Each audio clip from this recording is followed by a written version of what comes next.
Ya, baik. Kita lanjutkan kembali ya. Pertanyaan-pertanyaan yang belum terjawab silakan dimasukkan lagi di chatnya ya. Mungkin kan tadi pertanyaan-pertanyaannya belum bisa terjawab, mohon maaf, buru mati. Jadi silakan tadi yang pertanyaannya belum terjawab, silakan ditulis ulang di chat. Silakan. Tadi pertanyaan yang badannya besar itu memang lebih cenderung memiliki banyak kelenjar keringat, sehingga kalau memang dibekam dia berkeringat ya wajar. Dan memang tidak semua orang kondisinya sama, ya tidak semua orang kondisinya sama. Jadi ada yang begitu dibekam dia keringatan banyak, ada yang dibekam bisa menurunkan bisa menyebabkan kantuk, itu enggak Pak. Itu insya Allah bisa ya. Terus ada pertanyaan lagi ya. Bisakah terapi bekam menurunkan berat badan? Ya, insya Allah bisa. Karena apa?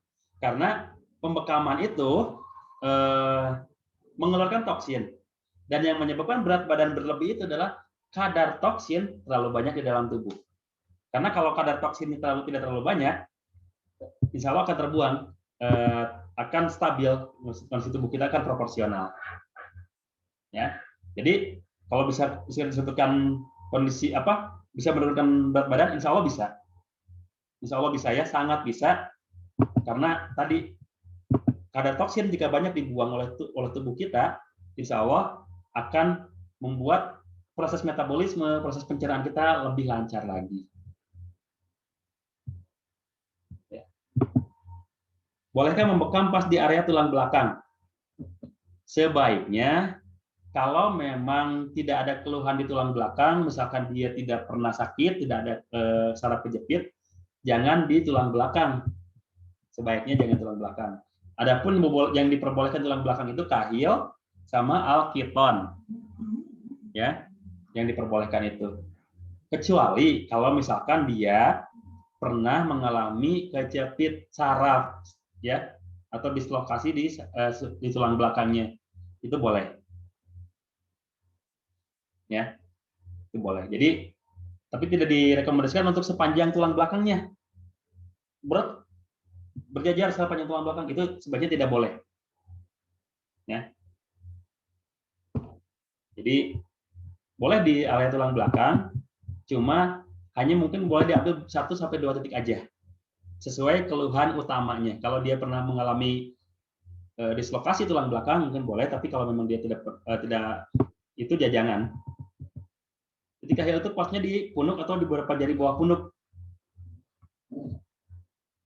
Sepanjang tulang serviks. Ya, sepanjang tulang serviks. Jadi di area ini sampai ke bawah itu masih area kahil sebutnya. Dan memang tidak disebutkan detail ya kahil itu ini, tapi sepanjang tulang belakang serviks ini itu adalah titik al-kahil. Ya. Ada kahil 1, ada kahil 2 gitu ya, boleh itu di situ. Tapi lebih nyaman biasanya kalau untuk yang biasa dibekam, itu lebih nyaman itu di pas yang ada tonjolannya, yang menonjol ini.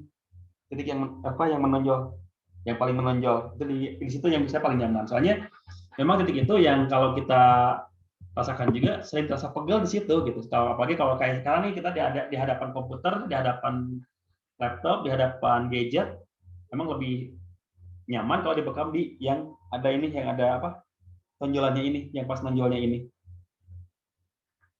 Titik kesuburan apakah pas di tulang ekor atau bagaimana? Ya, alkiton ya disebutnya ya. Jadi titik alkiton itu memang bagus untuk kesuburan. Ya. Pria dan wanita dua-duanya sama. Kalau pria dan wanita ingin kesuburannya maksimal, silakan dibekam titik alkiton minimal sebulan sekali aja. Nggak harus lama-lama. Yang tidak boleh sering-sering itu di umum mungkin 2 itu nggak boleh sering-sering. Tapi kalau di tulang ekor boleh. Sebulan sekali, sebulan 2 kali nggak apa-apa di tulang ekor. Ya, di alkiton ya. Kenapa di umum mungkin di 2 itu nggak boleh sering-sering? Karena ini berhubungan dengan saraf pusat. Itu yang pertama. Dan ke kepala itu, ya, supaya dari jantung ke kepala itu pasti akan lebih lama karena posisinya ke atas. Makanya kalau terlalu sering kita ambil keluarkan darahnya di umum bukit atau di 0,2, nanti proses recovery-nya pun tidak akan maksimal. Khawatirnya akan mengakibatkan kepikunan. Tapi kalau di tulang ekor tadi untuk kesuburan silahkan 1 bulan 2 kali nggak masalah. Ya, 1 bulan 2 kali nggak masalah. Terus kalau di share herbal untuk sesudah bekam, misalkan untuk DM konsumsi herbal yang konsumsi apa aja? Ya memang idealnya sih ya, idealnya setelah dibekam itu kita rekomendasikan herbal, ya, rekomendasikan herbal. Dan herbal yang standar setelah proses pembekaman itu adalah kasih madu yang paling standar. Karena apa? Setelah bekam itu tadi kita membutuhkan energi untuk kembali memproduksi darah baru. Jadi kalau misalkan kita kasih madu hangat, apalagi itu insya Allah akan menambah energi kita, gitu, meningkatkan energi kita supaya proses pembentukan darah baru lebih maksimal. Memang idealnya dikasih rekomendasi herbal. Ini Pak, Bu, setelah bekam herbalnya ini. Itu lebih ideal ya. Misalnya untuk DM, herbal yang cocok apa? DM, diabetes mellitus itu memang karena beliau itu memiliki kadar gula berlebih. Allah memang memberikan herbalnya itu dari herbal pahit rasanya. Boleh pakai brotowali, boleh pakai mahoni, mungkin biji alpukat di blender, diambil dijadikan kopi gitu, itu bisa juga gitu. Untuk yang DM ya. Tapi kalau di sini disebutkannya pasca bekam herbal apa yang recommended lah gitu ya. Itu paling ideal tuh madu, habatus sauda, zaitun, itu paling recommended lah. Karena dibutuhkan untuk memproduksi darah baru. Ya. Terus pertanyaan berikutnya, gejala hipotensi apa boleh dibekam?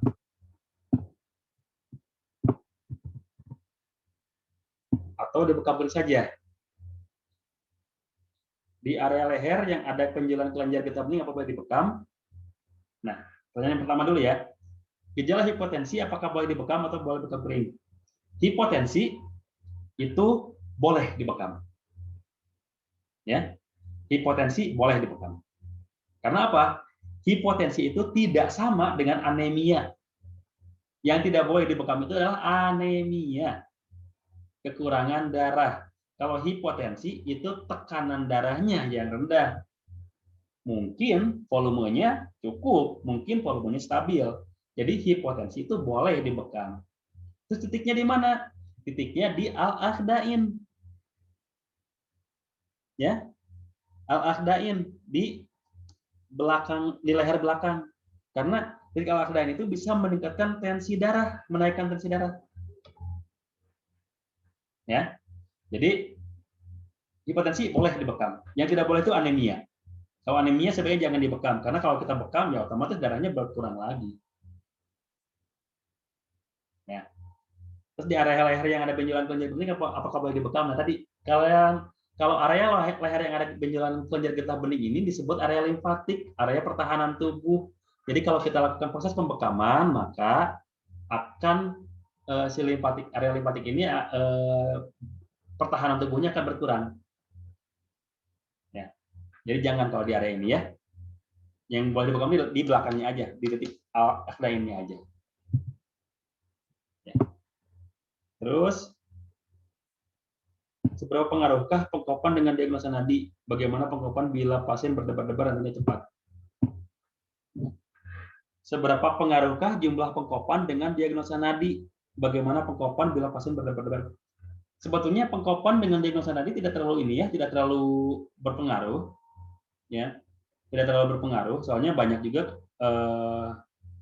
pasien yang memiliki debar jantung cukup tinggi, ya, nadinya otomatis detakannya terlalu tinggi, terlalu cepat, dikop beberapa banyak pun nggak bertambah gitu ya, nggak bertambah menjadi lebih kencang lagi detakannya gitu.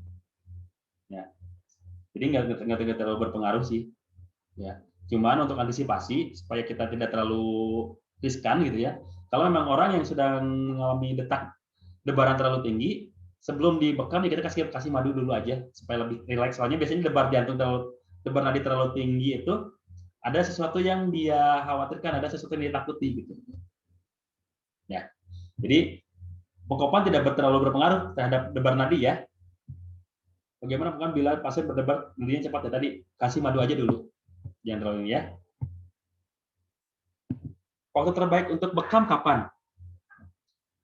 Ada sebuah hadis yang menyatakan kalau waktu terbaik untuk berbekam itu antara duhur sampai asar. Ya, itu duhur sampai asar itu ya, yang paling ideal. Kenapa? Pertama, melihat suhu tubuh yang sedang panas-panasnya. Suhu tubuh yang sedang panas-panasnya itu biasanya kalau tubuh lagi panas, kotoran itu terangkat ke atas. Contoh kalau kita lagi mendidihkan air, pas air lagi mendidih, kotoran itu di atas semua. Di bawah itu udah keangkat semua. Nah, makanya kalau diambil dengan bekam itu insya Allah lebih maksimal. Dan ini berdasarkan kepada hadis tadi ya. Ada satu versi hadis yang menyatakan Rasulullah berbekam itu antara duhur sampai asar. Jadi bagusnya memang sekitar jam-jam ya duhur sampai asar lah gitu ya. Jam berapa mungkin sudah pada paham. Dan hindari pembekaman jam-jam segini nih, jam 9 malam ke atas jangan kita hindari pembekaman. Karena ada jam organ yang disebut jam organ. Jadi jam-jam segini tuh jantung sedang mengurangi kinerjanya. Kalau kita lakukan proses pembekaman, pasca bekam jantung itu perlu kenceng lagi untuk membentuk darah baru. Nah, kalau memang tidak kuat, khawatirnya malah terjadi gagal jantung. Jadi usahakan pembekaman itu jangan di atas jam 9 malam. Ya. Usahakan sih siang, lebih bagus siang. Ya, lebih bagus siang. Ya. Terus pertanyaan berikutnya, bentar. Titik bekam epilepsi. Epilepsi itu berhubungan dengan saraf. Jadi titik bekamnya pertama kita ambil di umum mugit dan al-ahdain. Ya, umum mugit dan al-ahdain. Al-ahdainnya boleh 2 minggu sekali, tapi umum mugitnya jangan sebulan sekali, minimal 2 bulan sekali aja. 2 bulan sekali ya, bukan 1 bulan 2 kali, 2 bulan sekali umum mugitnya. Kalau ahdainnya boleh 1 bulan 2 kali boleh, ya 1 bulan sekali boleh. Tapi umum mugitnya jangan. Kalaupun mau combine, misalkan kita mau berbekam 1 bulan sekali nih yang epilepsi, bulan pertama umum mugitnya kita bekam sama al-ahdain. Bulan berikutnya komah 2-nya yang kita bekam sama al-ahdain. Karena 2 titik ini sangat berhubungan dengan titik saraf pusat. Ya. Jadi hati-hati umum mugit itu jangan terlalu sering. Kecuali untuk yang memiliki penyakit epilepsi itu boleh 2 bulan sekali. Itu pun 2 bulan sekali yang punya epilepsi itu, nggak bisa sering-sering. Bagaimana dengan hepatitis? Hepatitis itu boleh sebetulnya dibekam, cuman yang perlu hati-hati itu adalah alatnya. Ya. Karena kalau alatnya kita sembarangan sterilisasinya, khawatirnya virus hepatitisnya itu nyebar ke pasien lain. Ya. Kayak virus HIV itu kalau kita nggak hati-hati dalam mengurusnya, mensterilkan alatnya, itu dikhawatirkan nanti menyebar ke pasien lain virusnya itu. Ya. Jadi hepatitis boleh dibekam di area livernya, ya, sejajar liver, mungkin di bawah tulang belikat sedikit, sekitar 2-3 jari di bawah tulang belikat, di situ ya. Tapi hati-hati dengan alatnya. Alatnya jangan sampai dia nyatu dengan yang lain. Kalau bisa sih untuk orang-orang yang hepatitis dia punya alat sendiri. Gak apa-apa kita misalkan untuk yang hepatitis awalnya kita kasih mahal supaya dia beli alat sekalian, tapi kedepannya kita kasih normal karena alatnya dia udah punya. Ya. Misalkan kalau hepatitis punya alat sendiri aja. Ya. Titik stroke di mana aja dan bolehkah dibekam? Stroke boleh banget. Ya, stroke boleh banget. Karena biasanya penyebab stroke itu kan tensi darah terlalu tinggi sehingga pecah pembuluh darahnya. Kalau sudah pecah, kemungkinan tensi darahnya itu udah nggak tinggi lagi gitu. Ya, udah nggak terlalu tinggi lagi. Jadi boleh dibekam di titik orang stroke, boleh dibekam. Bekamnya di Momugit juga ya, sama di Al-Katifain supaya tensi darahnya stabil. Ya. Jadi stroke boleh, sangat boleh dibekam. Saya sendiri banyak testimoni orang yang memiliki penyakit stroke, alhamdulillah, biiznillah mengalami perbaikan setelah 2-3 kali berbekam. Jadi alhamdulillah ya. Apa yang dilakukan jika saat dibekam tiba-tiba pasien lemas atau bahkan pingsan karena terkadang pasien ada yang kurang jujur dengan kondisi badannya? Oh iya, ya betul betul betul. Kita nggak bisa memukul rata ya. Pasien itu yang kita tanya bisa jawab jujur. Kadang-kadang ada yang karena pengen dibekam jawab enggak kok, saya nggak apa-apa, saya nggak apa-apa. Padahal dia dalam kondisi lemas. Memang seperti itu. Nah, kalau tiba-tiba pingsan gimana? Nah, ini bagian dari penanganan kegawat daruratan dalam bekam ya. Di modul sebetulnya ada, nanti silakan dibaca. Pertama, kita lepaskan dulu semua kopnya. Kop bekamnya kita lepaskan dulu. Ya. Semua lepaskan. Ini kan pada saat dibekam ya. Jadi bukan setelah bekam, tapi pada saat bekam. Lepaskan dulu, bersihkan semuanya, darahnya itu bersihkan semuanya, jangan ada yang tersisa.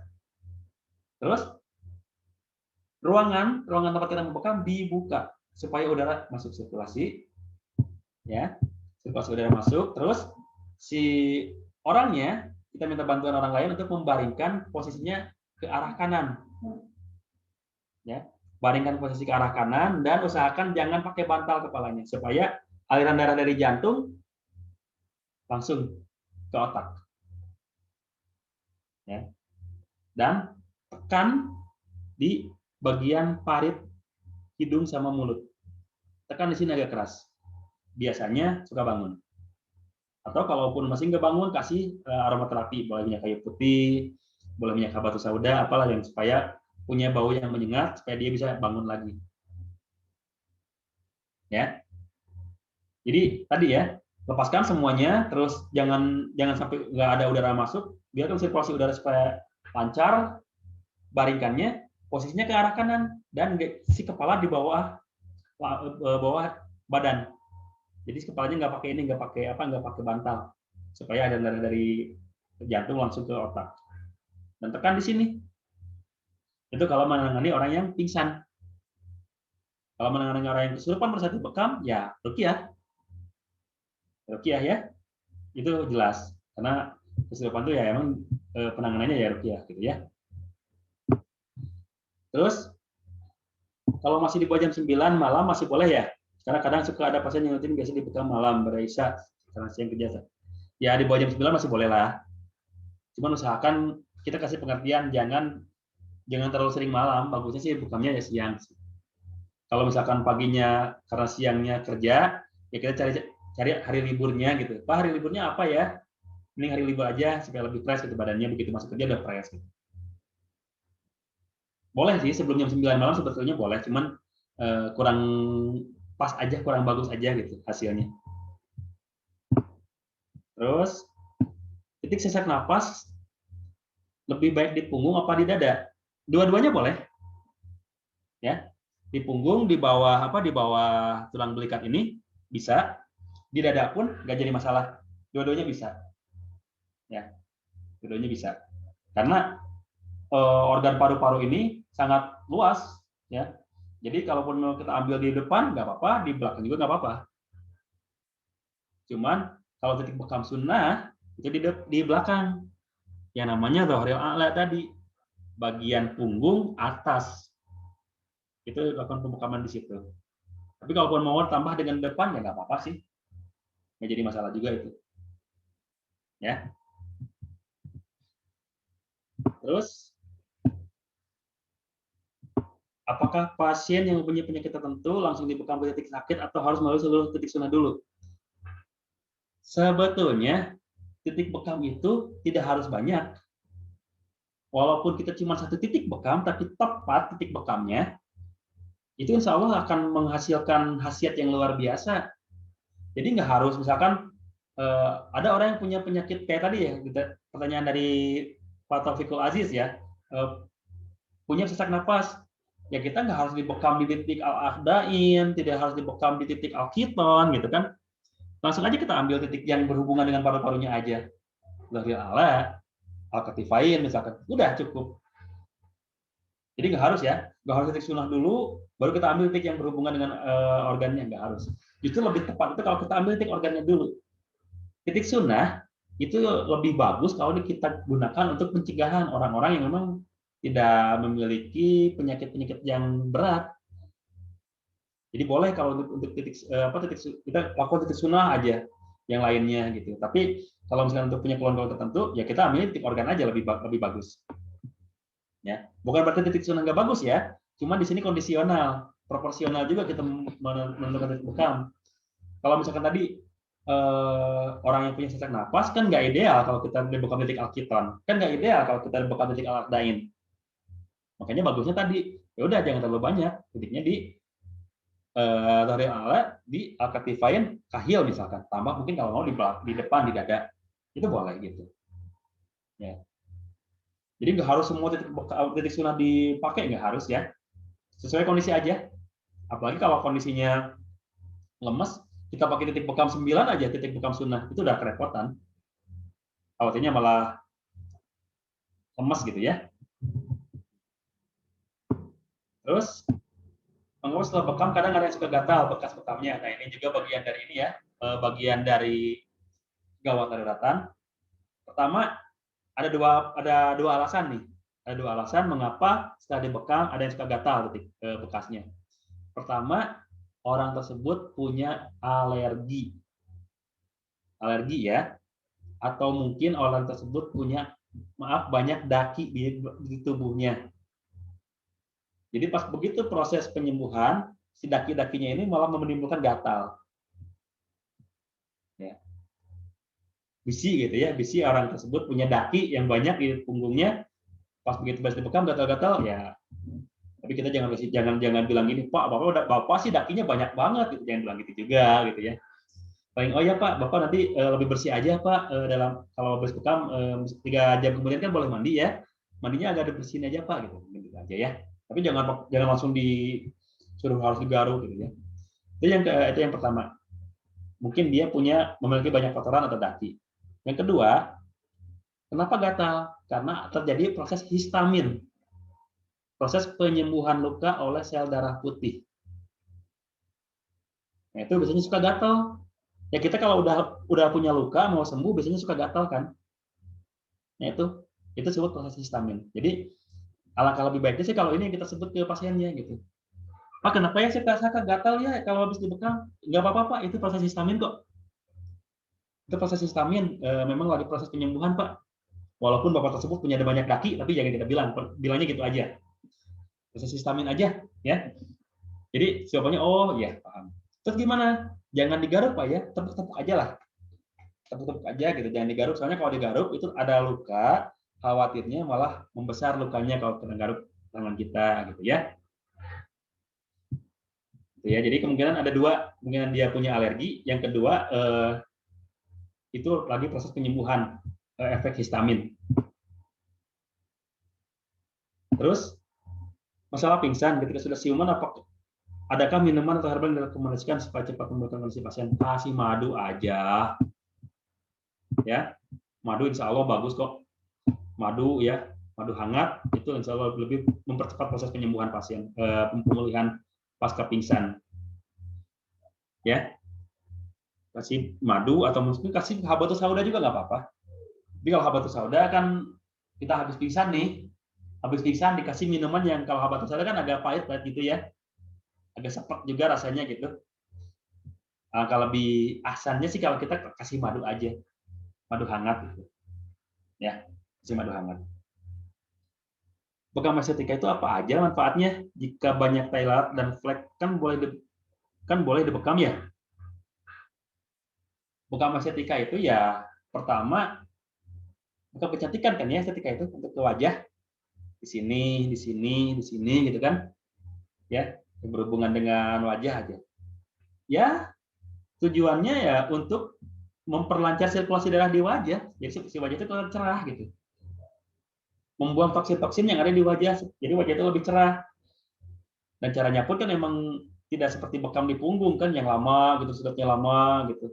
Kalau di bekam estetik kan sedikit-sedikit ngeluarin darahnya gitu ya, supaya sampai benar-benar habis gitu. Supaya nggak kelihatan lukanya, ada bekasnya gitu. Jadi ya manfaat bekam estetika itu ya itu untuk melancarkan sirkulasi darah di wajah supaya wajahnya lebih kelihatan cerah gitu, lebih fresh gitu. Terus jika banyak tai lalat dan flek boleh dibekam ya boleh kalau tai lalat dan flek mah. Yang tidak boleh itu adalah infeksi luka, infeksi kulit ya. Contoh kayak tadi panu, kadas, kurap itu nggak boleh. Kalau tai lalat sama flek sih nggak apa-apa. Ya, nggak jadi masalah. Titik kelemahan organ limpa di mana ya? Limpa kita tanya aja, kita tanya dulu, limpa di mana posisinya? Limpa itu kan dekat dengan lambung, ya. Limpa dekat dengan lambung ya, itu situ. Berarti di area yang sejajar dengan lambung di bagian belakang itu titik yang berhubungan dengan limpa. Bekam aja di situ. Limpa, liver, pankreas itu hampir berdekatan. Tinggal situ aja lah, bekam situ aja. Nggak harus bingung-bingung nih nyari limpa di mana ya gitu. Itu aja. Ya. Di sini. Di titik yang tadi dekat lambung. Zahril ala sekitar tiga jari di bawah tulang belikat. Ya. Kalau sampai bekam, ada yang malamnya nggak bisa tidur.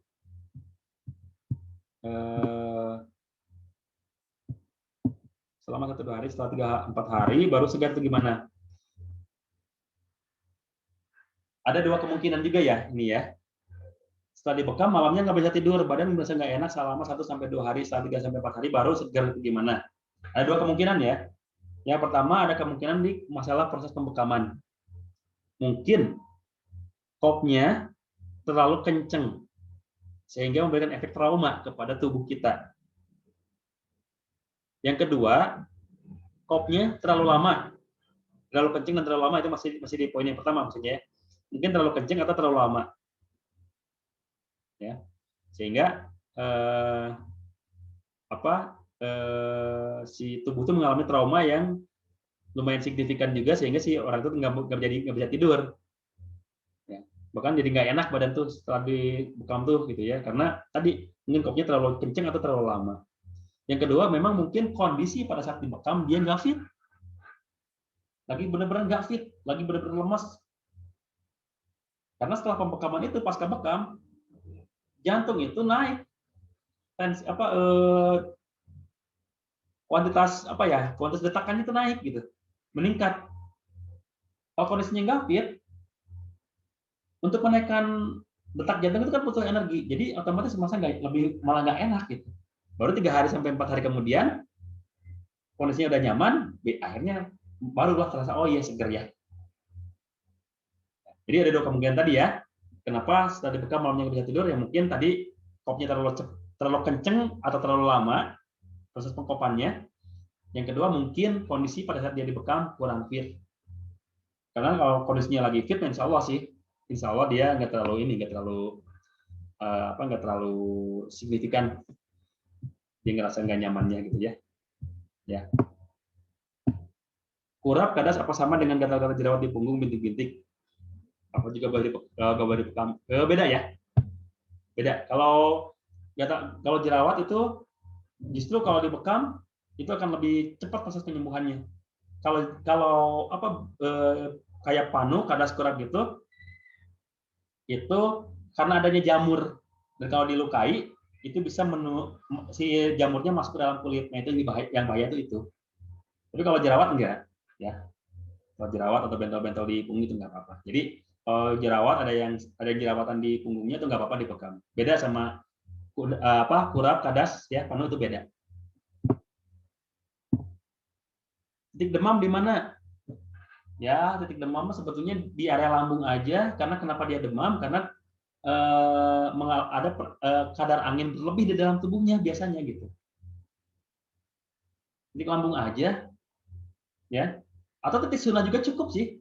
Kalau untuk demam gitu ya, titik sunah aja cukup. Titik sunah aja ambil Actifine, Ahdain, Kahil, Dahril Ala, Dahril Wasali cukup aja. 9 titik aja. 1, 2, 3, 4, 5, 6, 7, 8, 9 cukup. Ya. Kapan saya terbaik untuk bekam seluncur? Sebelum proses pembekaman. Jadi bagusnya memang sebelum di proses pembekaman itu diseluncur dulu, enak sih, nyaman. Kalau kita misalkan bisa pijit, bagus boleh pijit. Tapi kalau misalkan malas pijit nih, kasih seluncur aja itu bagus nggak apa-apa. Soalnya setelah dibekam seluncur itu sirkulasi darahnya lebih lancar. Ya. Jadi kapan saat terbaik untuk bekam seluncur? Sebelum bekam, bagusnya bagus sebelum bekam. Ada pasien datang mau dibekam, seluncur dulu aja, nggak apa-apa. Untuk menambah relaksasi juga kan, menambah efek relaksasi, seluncur dulu aja. Ya, oke. Ada pertanyaan kah? Tidak sadar.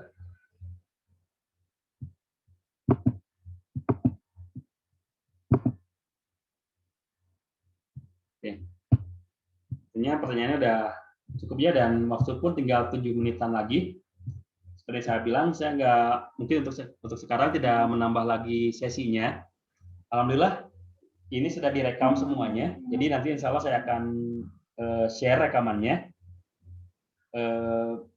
Wah, ada pertanyaan. Nanti akan saya share rekamannya ya. Kalaupun saya nggak bisa kirim di WA, saya akan coba upload ke YouTube. Baru nanti saya kasih linknya, gitu ya.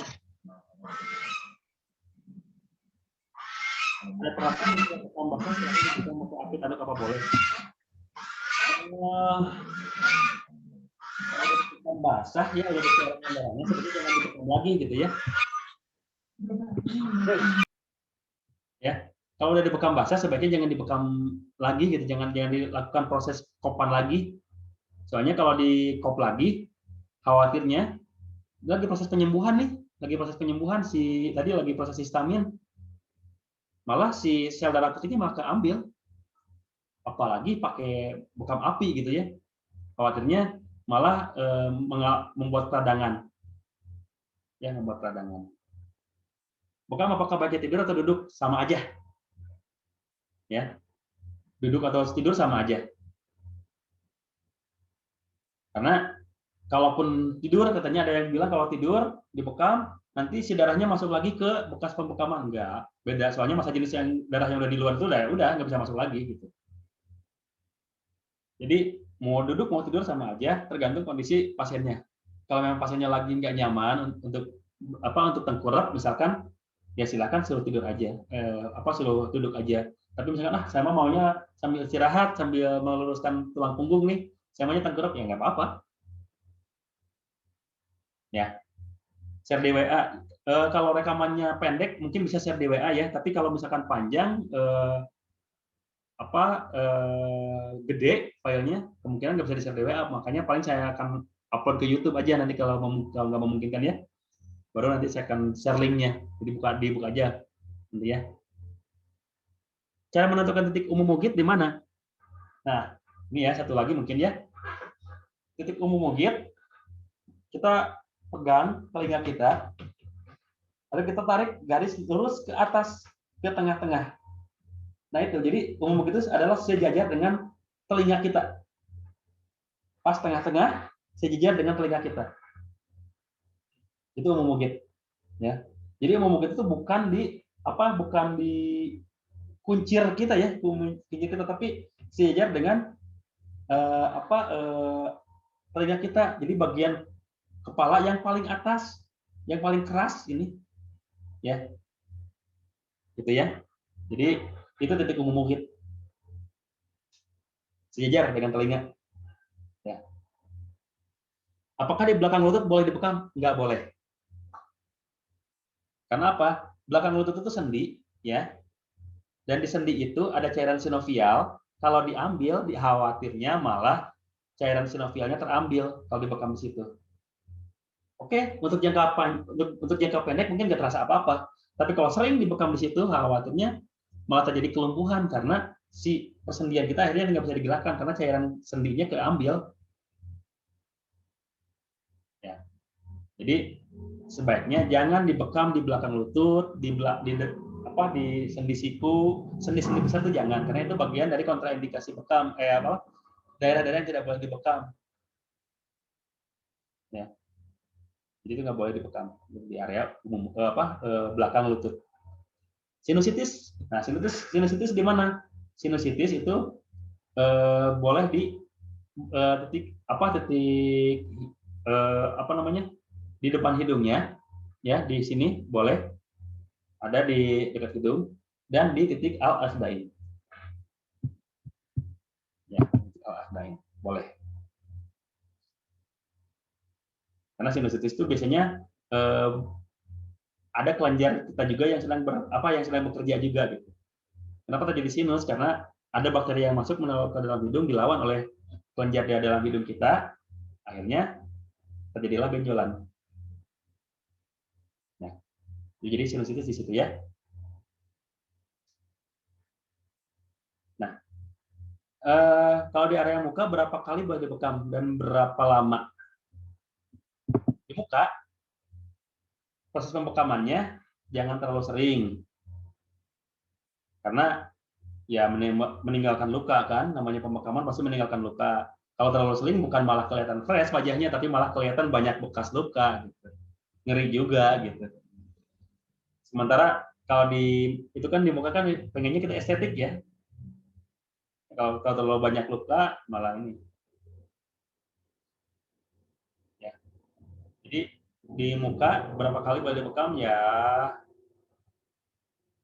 sampai pembekamannya 2 kali juga nggak cukup sih ya, cukup aja, atau 3 kali, 4 kali, 2-3 kali lah. Cuman nggak selama kayak pembekam di punggung, ya. Nggak selama membekam di punggung. Soalnya kalau di muka itu kita mainnya sedot lepas gitu. Udah keluar darahnya sedikit, lepas, bersihkan dulu, sedot lagi, keluarkan darah sedikit, lepas. Jadi nggak sampai ada bekas lukanya gitu. Ya. Sinusitis dengan polip itu agak sedikit beda ya. Nanti kita bahas nanti ya. Sinusitis dengan polip memang agak sedikit beda. Ya. Baik, mungkin karena waktunya tinggal 1 menit lagi, saya mungkin untuk kesempatan kali ini saya cukupkan sekian dulu. Sudah terlalu malam, kasihan yang di Indonesia bagian tengah dan bagian timur mungkin sudah memasuki waktu istirahat. Jadi saya mengucapkan banyak terima kasih atas waktunya yang sudah berkenan mengikuti Zoom meeting ini. Mudah-mudahan ada manfaatnya dan mudah-mudahan kita bisa bertemu lagi di kesempatan lain. Jadi nanti kalau ada pertanyaan-pertanyaan lain silakan nanti di-share di grup. Kalaupun memang bisa saya jawab, tapi kalau misalkan saya belum bisa menjawab saat itu, mungkin kita akan adakan sesi Zoom meeting berikutnya aja. Ya, mungkin agak sering Zoom meeting juga nggak apa-apa kali ya, supaya bisa lebih interaktif gitu ya. Mungkin kedepannya kalaupun mau Zoom meeting ya lebih benar-benar interaktif. Saya buka soundnya supaya bisa lebih ngobrol gitu ya. Tapi untuk 2 pertemuan awal seperti ini dulu aja. Terima kasih atas waktunya. Wabillahi taufiq wal hidayah. Assalamualaikum warahmatullahi wabarakatuh. Ditunggu rekamannya, insya Allah nanti saya kirim. Dan ditunggu juga sertifikatnya, insya Allah nanti